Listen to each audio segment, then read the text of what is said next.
What is earnings per share (EPS)? Earnings per share (EPS) is calculated as a company's profit divided by the outstanding shares of its common stock. The resulting number serves as an indicator of a company's profitability.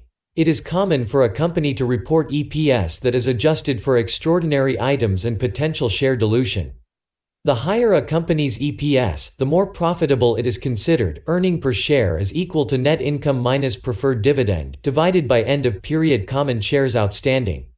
To calculate a company's EPS, the balance sheet and income statement are used to find the period-end number of common shares, dividends paid on preferred stock, if any, and the net income or earnings.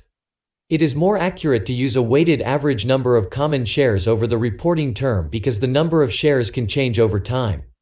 Any stock dividends or splits that occur must be reflected in the calculation of the weighted average number of shares outstanding. Some data sources simplify the calculation by using the number of shares outstanding at the end of a period. The earnings per share metric are one of the most important variables in determining a share's price.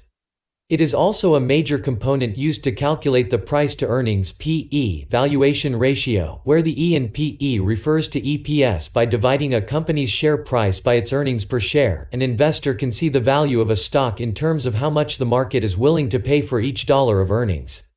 EPS is one of the many indicators you could use to pick stocks. If you have an interest in stock trading or investing, your next step is to choose a broker that works for your investment style.